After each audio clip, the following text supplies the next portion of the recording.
Welcome back to the Butler Wobble Unicycle series. This week we're going to take a look at gear. Last week we took a look at riding and falling. This week we're going to take a look at what would be a good unicycle for a first or second unicycle to buy. So we're going to start here at the low end of things, and then we're going to move up to things that are a little bit nicer. On the low end of things we have here, we have our first unicycle up here. It was actually donated to us. It's a nice old Schwinn, but there are some drawbacks to this type of unicycle if you're looking to buy a unicycle. This one has what we call cothered cranks. Now, the two places that we have to be concerned about on the unicycle, one is where we sit, and two is how the crank arms fix to the frame. The cothered crank here has a bolt on the end, and it actually has a pin that goes through here. Not a very strong interface, and it was pretty much abandoned years ago. Also with this unicycle, it's okay on that front if you're going to find it for free, but also on this, it doesn't look like it has a very comfortable seat. If you look at the seat, there's no place to hold on to. This one happens to be covered in duct tape because the cover was ripping, but not a really good overall unicycle unless you got it for free or a little bit of money, found it in an attic, something like that. Slightly better, a lot of people have been finding unicycles online and they see this something similar to a Cycle Pro brand. Now here, this unicycle is slightly better. We move up from the cotter pin holding things on to what we call a cotterless crank. Now the cotterless crank here has 4 tapers on it. It's actually called a square taper. Most unicycles under $300 seem to have the cotterless crank as their crank arm interface. Now this unicycle is a little bit better, but still it's very low quality, beginner quality. Good to start with, but you're not going to go too far on it in the future. What we have on it is things to note. The seat is a little bit better. You'll notice the seat isn't covered with as much duct tape, but that doesn't really matter. But it has a plastic guard on the front. Still no handle to hold on to, as we'll see in a moment. The other drawback to this unicycle is a very thin seat post. It's a 22.2 millimeter diameter. The bigger ones are a little bit better.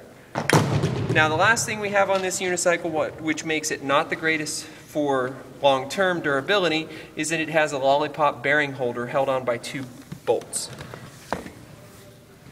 We'll get to bearing holders in the next one. Over here we're moving up the line, we have a juggle bug.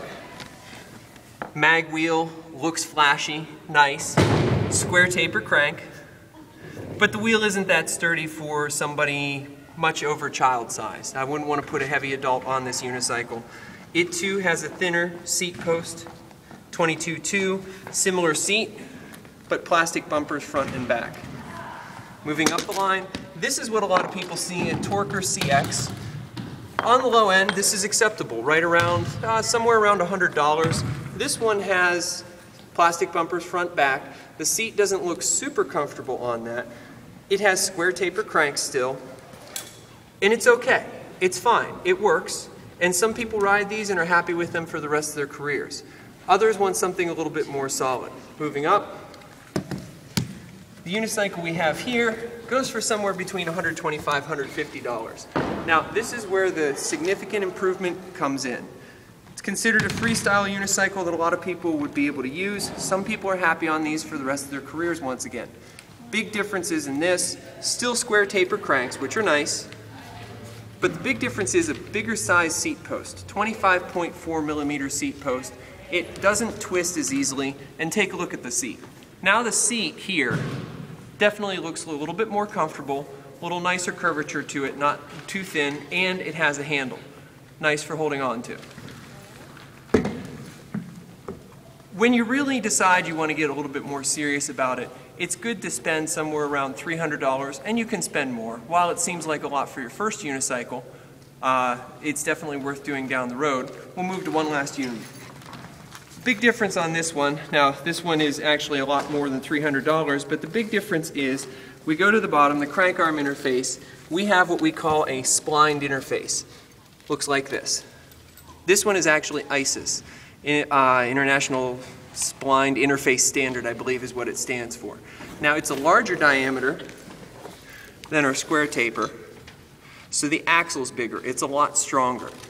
Any of the other unicycles we've seen thus far are not suited for jumping. The wheel pretty much should stay on the floor. When you get to this splined, it can jump, you can do more tricks on it that would involve leaving the ground. They're quite strong and they've actually survived drops of 5, 6, 7, 8 feet depending on the cranks. This last one we take a look at has some other notable things. The seat is very nice. Now the seat has a nice handle on the front, has a little bit of relief in the middle as some of them do, some of them don't. Quite a comfortable seat as far as unicycle saddles go. And this would be a unicycle that is actually fairly high-end, and I'm pretty happy with it.